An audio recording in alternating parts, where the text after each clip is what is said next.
Hi, I'm Maddie from a small town in California. Before I continue, please like and subscribe. Growing up, I lived in a lovely house by the beach with my amazing older brother Joey and my not-so-lovely parents. Dad was a novelist who had written one famous book years ago, but he'd never been able to write anything good since. He became a recluse and hardly ever left his office. And Mom was a flight attendant who always worked overtime. So, my brother and I practically raised ourselves, and thank God I had him. Since Joey was only 2 years older, we shared many interests, but our favorite one was creating music together. Joey played almost every instrument, and I loved to sing. By the time I was 12, we'd written at least 10 original songs. We played for anyone who would listen.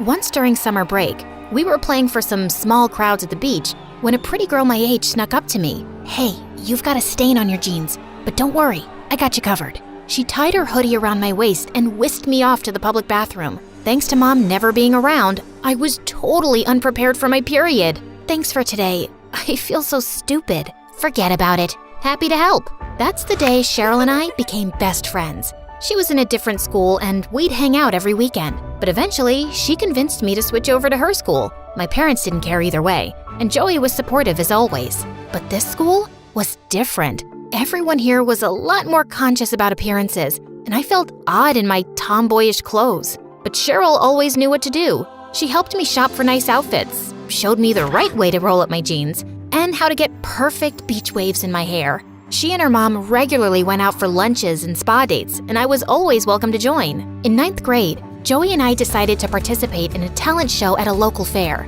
We were really excited and even invited our parents, but as usual, they didn't show up. Cheryl was there to cheer us on though, and we won first prize. Cheryl thought it would be a good idea to put the video of our performance online, but I was nervous about internet trolls. "Come on, don't you want everyone to see how amazing you are? What if people make fun of us?" "But what if they love you?"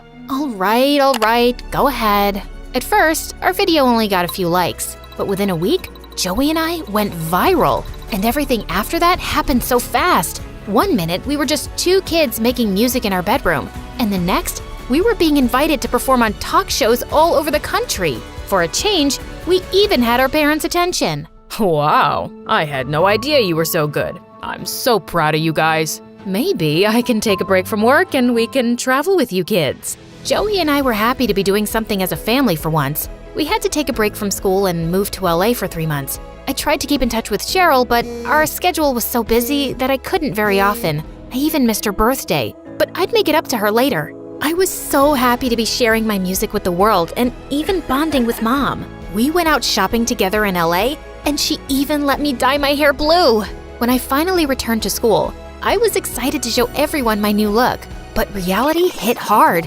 I had so much work piled up. I knew Cheryl would help me out, and I was looking forward to catching up at recess. But I found her at the table of the meanest girl in school, Camilla. "Hey Cheryl, wanna go to our usual table?" "This is my usual table now, Maddie." "Well, okay, maybe I can join you then." "Nuh-uh, I decide who's worthy of joining us. Also, I don't like your music very much." "Cheryl, tell her to leave. Please go away. I'm busy." I tried blinking away angry tears as I walked away. What the heck was wrong with Cheryl? Apparently, a lot. It looked like she'd become BFFs with Camilla while I was gone, and they were the school's worst bullies. I tried to catch her alone and talk to her, but I'd never get the chance. She had just become a different person and cut me off, and I didn't even know why. With Cheryl's behavior and my struggles with studies, school was torture, and my parents didn't understand at all. Maybe Cheryl's just going through a phase.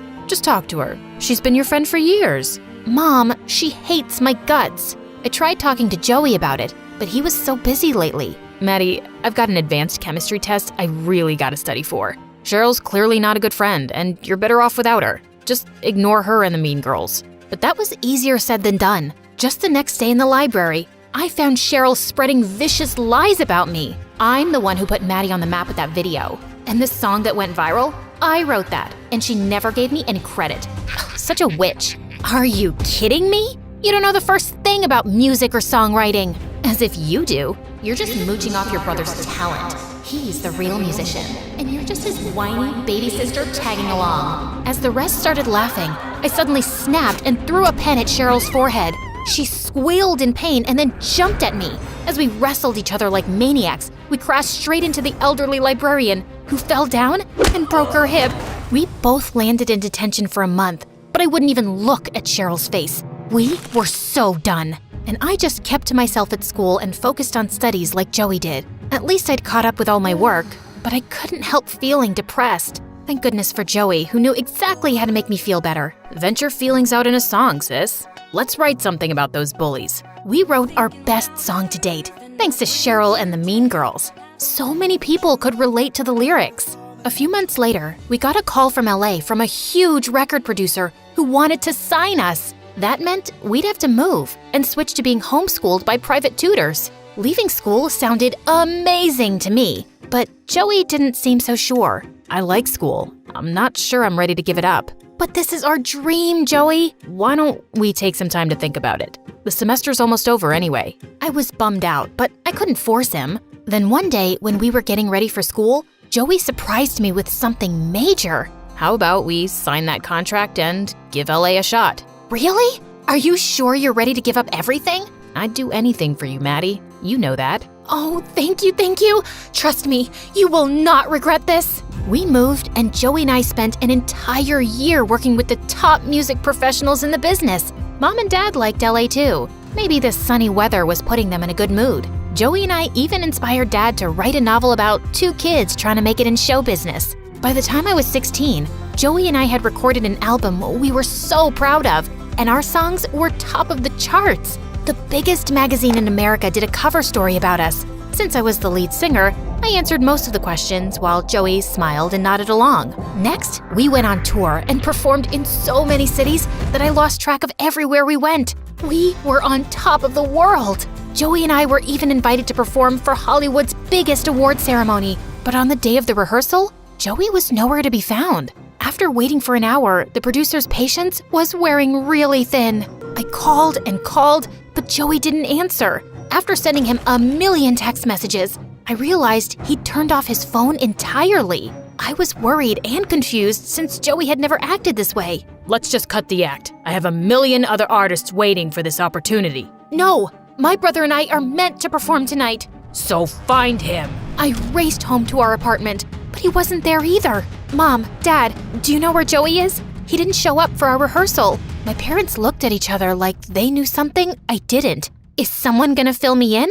Where is he? We don't know where he is, honey, but he's been extremely homesick lately. Maybe he's at the beach. I found Joey reading a book by the beach exactly where Mom said he would be. Joey, what's going on? We had a long heart-to-heart, and he told me that he never really wanted to be famous. Maddie, I enjoyed making music when it was just the two of us, but I'm not interested in the business side of things. All these interviews and deals and tours and signing events, it's too much for me. How could you lay this on me now? We're supposed to go on stage tonight for the biggest award show in Hollywood, and you're freaking me out. See, this is what I mean. You're not even listening. All you care about is yourself and being famous. No, I care about our music. Well, maybe you should act like it.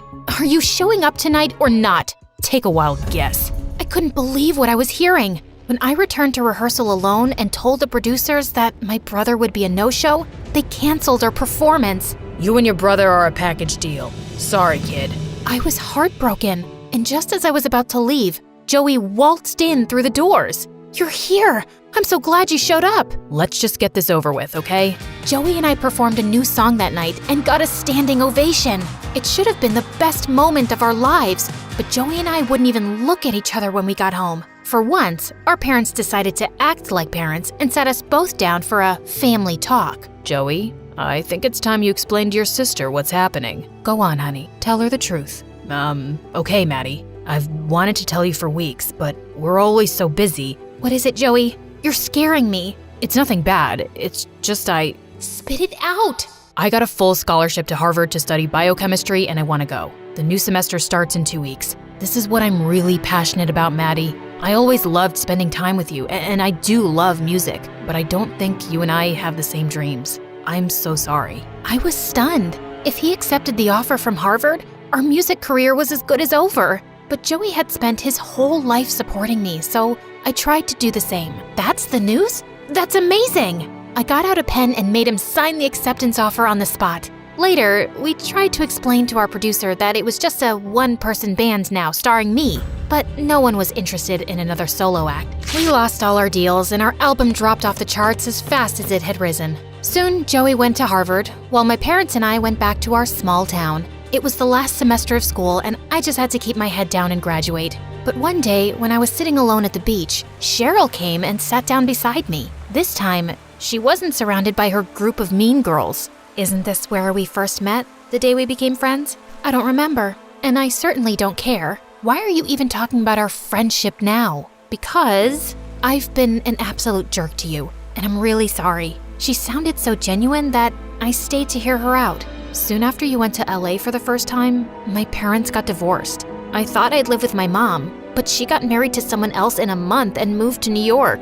I was so angry, and I resented you for not being around for me. Good things were happening to you while my life was falling apart. I think I just became a bully because I wanted to hurt other people, like I was hurting. But it's only made me feel worse, and I'm lonelier than ever. You don't have to forgive me, but I just wanted to apologize. As she got up to leave, I pulled her back. I had no idea, Cheryl. It seems like I got so caught up with my music and fame that I didn't even notice what was going on with the people closest to me. I'm sorry I wasn't there for you. It took some time, but our friendship slowly mended, and we went back to being really close again. When it was time for college applications, I had my sights set on one school, Juilliard. For the audition, I sang the first song my brother and I ever wrote. Months passed, but I hadn't heard anything. I was sure I didn't get in, but one day, I got home from school and an acceptance letter was waiting for me. And of course, Joey was the first call I made. I'm so proud of you, sis.